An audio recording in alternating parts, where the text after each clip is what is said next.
శ్రీ సాయి సత్ చరిత్రము 20వ అధ్యాయము. ఓం శ్రీ సాయి నాథాయ నమః. శ్రీ సాయి బాబా జీవిత చరిత్రము 20వ అధ్యాయము. కాకా నౌకరిపిల్ల ద్వారా దాసుగను సమస్య పరిష్కరించుట. ఈ అధ్యాయములో దాసుగను సమస్య కాకాసాహెబు పనిపిల్ల ఎట్లు పరిష్కరించెను హెమడ్ పంతు చెప్పెను. ప్రస్తావన. మౌలికముగా సాయి నిరాకారుడు, భక్తుల కొరకాకారమును ధరించెను. ఈ మహాజగన్నాటకమునందు మాయయను నటి సాయముతో వారు నటుని పాత్ర ధరించిరి. సాయిని స్మరించి ధ్యానింతుముగాక. షిరిడీకి పోయి ఎచ్చటి మధ్యాహ్నహారతి పిమ్మట జరుగు కార్యక్రమమును జాగ్రత్తగా గమనింతుము. హారతి అయిన పిమ్మట సాయి మసీదు బయటకు వచ్చి గోడప్రక్కన నిలిచి ప్రేమతోను దయతోను భక్తులకు ఊదీ ప్రసాదమును పంచిపెట్టుచుండెను. భక్తులు కూడా సమానమైన ఉత్సాహముతో వారి సమక్షమున నిలిచి పాదములకు నమస్కరించి బాబావైపు చూచుచు ఊదీ ప్రసాదపు జల్లులనుభవించుచుండిరి. బాబా భక్తుల చేతులలో పిడికిళ్లతో ఊదీపోయుచు వారి నుదుటపై తమ చేతులతో ఊదీ బొట్టు పెట్టుచుండిరి. వారి హృదయమున భక్తుల ఎడ అమితమైన ప్రేమ. బాబా భక్తులని క్రింది విధముగా పలుకరించుచుండెను. అన్నా, మధ్యాహ్న భోజనమునకు పొమ్ము. బాబా, నీ బసకు పో. బాపూ, భోజనము చేయుము. ఈ విధముగా ప్రతి భక్తుని పలకరించి ఇంటికి సాగనంపుచుండెను. ఇప్పటికి అది ఎంతయు ఊహించుకొన్నచో ఆ దృశ్యములను గాంచి సంతసించవచ్చును. వానిని భావనకు దెచ్చుకొని యానందించవచ్చును. మనోదృశ్యమున సాయిని నిల్పి వారిని ఆపాదమస్తకము ధ్యానింతుము. వారి పాదములపై బడి సగౌరవముగ ప్రేమతోను వినయముగ సాష్టాంగ నమస్కారమొనర్చుచు ఈ అధ్యాయములోని కథను చెప్పెదము. ఈశావాస్యోపనిషత్తు. ఒకప్పుడు దాసుగను ఈశావాస్యోపనిషత్తుపై మరాఠీ భాషలో వ్యాఖ్య వ్రాయుటకు మొదలిడెను. మొట్టమొదట ఈ ఉపనిషత్తు గూర్చి క్లుప్తముగా చెప్పెదము. వేద సంహితలోని మంత్రములు గలుగుటచే దానిని మంత్రోపనిషత్తు అని యందురు. దానిలో యజుర్వేదములోని 40వ అధ్యాయమగు వాజసనేయ సంహిత యుండుటచే దానికి వాజసనేయ సంహితోపనిషత్తని కూడా పేరు. వైదిక సంహితలుండుటచే దీని నితర ఉపనిషత్తులన్నిటిలో పెద్దదియగు బృహదారణ్యకోపనిషత్తు ఈశావాస్యోపనిషత్తుపై వ్యాఖ్యయని పండితుడగు సాత్వలేకర్ గారు భావించుచున్నారు. ప్రొఫెసరు రానడెగా రిట్లనుచున్నారు. ఈశావాస్యోపనిషత్తు మిక్కిలి చిన్నదైనప్పటికీ దానిలో అంతర్దృష్టిని కలిగించు అనేకాంశములున్నవి. 18 శ్లోకములలో ఆత్మగూర్చి విలువైన యపురూపమగు వర్ణన, అనేకాకర్షణలకు దుఃఖములకు తట్టుకొను స్థైర్యముగల ఆదర్శ యోగీశ్వరుని వర్ణన ఇందున్నవి. తరువాతి కాలమున సూత్రీకరింపబడిన కర్మయోగ సిద్ధాంతముల ప్రతిబింబిమే యుపనిషత్తు. తుదకు జ్ఞానమునకు కర్మలకు సమన్వయముగనున్న సంగతులు చెప్పబడినవి. ఈ యుపనిషత్తులోని సారాంశమేమన జ్ఞానమార్గమును కర్మయోగమును సమన్వయము చేసి చెప్పుట. ఇంకొక చోట వారిట్లనిరి.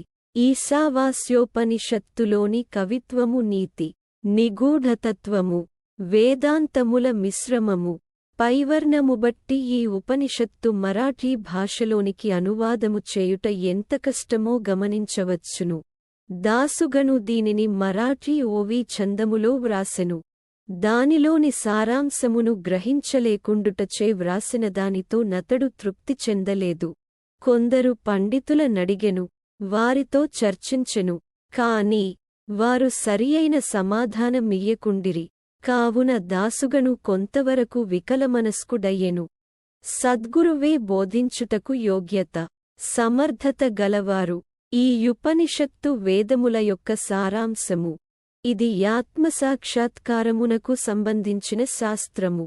ఇది జనన మరణములనే బంధములను తెగగొట్టు ఆయుధము లేదా కత్తి. ఇది మనకు మోక్షమును ప్రసాదించును. కనుక నెవరైతే ఆత్మసాక్షాత్కారము పొందియున్నారో ఎట్టివారే ఈ ఉపనిషత్తులోని అసలు సంగతులు చెప్పగలరని అతడు భావించెను. ఎవరునూ దీనికి తగిన సమాధానము నివ్వనప్పుడు దాసుగను సాయిబాబా సలహా పొంద నిశ్చయించుకొనెను. అవకాశము దొరికినప్పుడు షిరిడీకి పోయి సాయిబాబాను కలిసి వారి పాదములకు నమస్కరించి ఈశావాస్యోపనిషత్తులోని కష్టముల జెప్పి సరియైన యర్థము చెప్పుమని వారిని వేడుకొనెను. సాయిబాబా యాశీర్వదించి ఇట్లనెను, నీవు తొందరపడవద్దు, ఆ విషయములో నెట్టి కష్టము లేదు. కాకాసాహెబు దీక్షితుని పనిపిల్ల తిరుగు ప్రయాణములో నీ సందేహమును విలీపార్లేలో తీర్చును. అప్పుడక్కడ నున్నవారు దీనిని విని బాబా తమాషా చేయుచున్నారని యనుకొనిరి. భాషా జ్ఞానములేని పనిపిల్ల ఈ విషయమెట్లు చెప్పగలదనిరి. కాని దాసుగను ఇట్లనుకొనలేదు. బాబా పలుకులు బ్రహ్మవాక్కులనుకొనెను. కాకా యొక్క పనిపిల్ల బాబా మాటలందు పూర్తి విశ్వాసముంచి దాసుగను షిరిడీ విడిచి విలీపార్లే చేరి కాకాసాహెబు దీక్షితు ఇంటిలో బస చేసెను. ఆ మరుసటిదిన ముదయము దాసుగను నిద్రనుంచి లేవగనే యొక్క బీదపిల్ల చక్కని పాటను మిక్కిలి మనోహరముగా పాడుచుండెను. ఆ పాటలోని విషయము ఎర్చీర వర్ణనము. అది చాలా బాగుండెననియు దాని కుట్టుపని చక్కగా నుండెననియు దాని యంచులు చివరలు చాలా సుందరముగా నుండెననియు పాడుచుండెను. ఆమె చిన్నపిల్ల. ఆమె చింకిగుడ్డను కట్టుకొని పాత్రలు తోముచుండెను. ఆమె పేదరికము ఆమె సంతోషభావమును గాంచి దాసుగను ఆమెపై జాలిగొనెను. ఆమరుసటి దినము రావు బహద్దర్యం వి ప్రధాన్ తనకు దోవతుల చావులివ్వగా ఆ పేదపిల్లకు చిన్న చీరనిమ్మని చెప్పెను. రావు బహద్దూర్ యొక్క మంచి చిన్న చీరను కొని ఆమెకు బహుకరించెను. ఆకలితో నున్నవారికి విందు భోజనము దొరికినట్లు ఆమె యమితానందపరవశురాలయ్యెను. ఆ మరుసటిదిన మామయ్య క్రొత్త చీరను ధరించెను. సంతసముతో తక్కిన పిల్లలతో గిర్రున తిరుగుచు నాట్యము చేసెను. అందరికంటే తాను బాగుగా ఆడి పాడెను. మరుసటి దినము చీరను పెట్టెలో దాచుకొని మామూలు చింకిబట్ట కట్టుకొని వచ్చెనుగాని యామె యానందమునకు లోటు లేకుండెను. ఇదంతయు చూచి దాసుగను జాలిభావము మెచ్చుకోలుగా మారెను.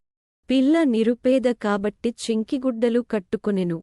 ఇప్పుడు ఆమెకు కొత్త చీర గలదు గాని దానిని పెట్టెలో దాచుకొనెను. అయినప్పటికీ విచారమనునది గాని నిరాశయనునది గాని లేక యాడుచు పాడుచుండెను. కాబట్టి కష్టసుఖములను మనోభావములు మన మనోవైఖరిపై నాధారపడి యుండునని అతడు గ్రహించెను. ఈ విషయమును గూర్చి దీర్ఘాలోచన చేసెను. భగవంతుడిచ్చిన దానితో మనము సంతసింపవలెను. భగవంతుడు మనలనన్ని దిశల నుండి కాపాడి మనకు కావలసినది ఇచ్చుచుండును. కాన భగవంతుడు ప్రసాదించిన దంతయు మన మేలుకొరకే యని గ్రహించెను. ఈ ప్రత్యేక విషయములో ఆ పిల్ల యొక్క పేదరికము, ఆమె చినిగిన చీర, క్రొత్త చీర, దానినిచ్చిన దాత, దానిని పుచ్చుకొనిన గ్రహీత, దానభావము, ఇవి ఎన్నయు భగవంతుని యంశములే. భగవంతుడు ఈయన్నిటియందు వ్యాపించియున్నాడు. ఇచ్చట దాసుగను ఉపనిషత్తులలోని నీతిని అనగా ఉన్న దానితో సంతుష్టి చెందుట ఏది మనకు సంభవించుచున్నదో యది ఎల్లయు భగవంతుని యాజ్ఞచే జరుగుచున్నదనియు తుదకది మన మేలుకొరకేయనియు గ్రహించెను. విశిష్టమైన బోధన విధానము. పై కథను బట్టి చదువరి బాబా మార్గము మిక్కిలి విశిష్టమైనదనియు అపూర్వమైనదనియు గ్రహించును. బాబా షిరిడీని విడువనప్పటికీ కొందరిని మచీంద్రగఢ్కు, కొందరిని కొల్హాపూరుకు గాని షోలాపూరుకు గాని సాధన నిమిత్తము పంపుచుండెను. కొందరికి సాధారణ రూపములోను కొందరికి స్వప్నావస్థలోను. అది రాత్రిగాని పగలుగాని కాన్పించి కోరికలు నెరవేర్చుచుండెను. భక్తులకు బాబా బోధించు మార్గములు వర్ణింపనలవి కాదు. ఈ ప్రత్యేక విషయములో దాసుగనును విలీపార్లే పంపించి పనిపిల్ల ద్వారా అతని సమస్యను పరిష్కరించెను. కాని విలీపార్లే పంపకుండా షిరిడీలోనే బాబా బోధించరాదాయని కొందరనవచ్చును. కాని బాబా అవలంబించినదే సరియైన మార్గము. కానిచో పేద నౌకరి పిల్ల యామె చీరకూడా భగవంతునిచే వ్యాపింపబడియున్నదని దాసుగను ఎట్లు నేర్చుకొనియుండును? ఈశావాస్యోపనిషత్తులోని నీతి. ఈశావాస్యోపనిషత్తులోనున్న ముఖ్య విషయము అది బోధించు నీతి మార్గమే. ఈ ఉపనిషత్తులోనున్న నీతి దానిలో చెప్పబడిన ఆధ్యాత్మిక విషయములపై ఆధారపడియున్నది. ఉపనిషత్తు ప్రారంభ వాక్యములే భగవంతుడు సర్వాంతర్యామి అని చెప్పుచున్నవి. దీనిని బట్టి మనము గ్రహించవలసిన దేమన మానవుడు భగవంతుడిచ్చిన దానితో సంతుష్టి చెందవలెను. ఏలయన భగవంతుడన్ని వస్తువులయందు గలడు.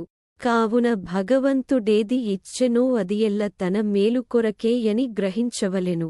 దీనిని బట్టి ఇతరుల సొత్తుకై యాసించరాదనియు ఉన్నదానితో సంతుష్టి చెందవలెననియు భగవంతుడు మన మేలు కొరకే దానినిచ్చియున్నాడనియు కావున నది మనకు మేలు కలుగజేయుననియు గ్రహించవలెను. దీనిలోని ఇంకొక నీతి ఏమన మనుష్యుడెల్లప్పుడేదో తనకు విధింపబడిన కర్మను చేయుచునే యుండవలెను. శాస్త్రములో చెప్పిన కర్మలను నెరవేర్చవలెను. భగవంతుని యాజ్ఞానుసారము నెరవేర్చుట మేలు. ఈ ఉపనిషత్తు ప్రకారము కర్మ చేయకుండ నుండుట యాత్మనాశనమునకు కారణము. మానవుడు శాస్త్రములో విధింపబడిన కర్మలు నెరవేర్చుట వలన వైష్కర్మ్యాదర్శనము పొందును. ఏ మానవుడు సమస్త జీవరాశిని ఆత్మలో చూచును, ఆత్మ ఎన్నిటియం దుండునట్లు చూచును. వేయేల సమస్త జీవరాశియు సకల వస్తువులు ఆత్మగా భావించును. ఎట్టివాడెందుకు మోహమును పొందును, వాడెందులకు విచారించును. అన్ని వస్తువులలో నాత్మను చూడకపోవుటచే మనకు మోహము, అసహ్యము, విచారము కలుగుచున్నవి. ఎవడైతే సకల వస్తుకోటిని ఒక్కటిగా భావించును, ఎవనికైతే సమస్తమాత్మయగునో వానికి మానవులు పడు సామాన్య బాధలతో సంబంధము లేదు. అనగా నతడు కష్టములకు మార్పుచెందడు. ఓం నమో శ్రీ సాయినాథాయ నమః. శాంతి శాంతి శాంతి. 20వ అధ్యాయము సంపూర్ణము. సద్గురు శ్రీ సాయినాథార్పణమస్తు. శుభం భవతు.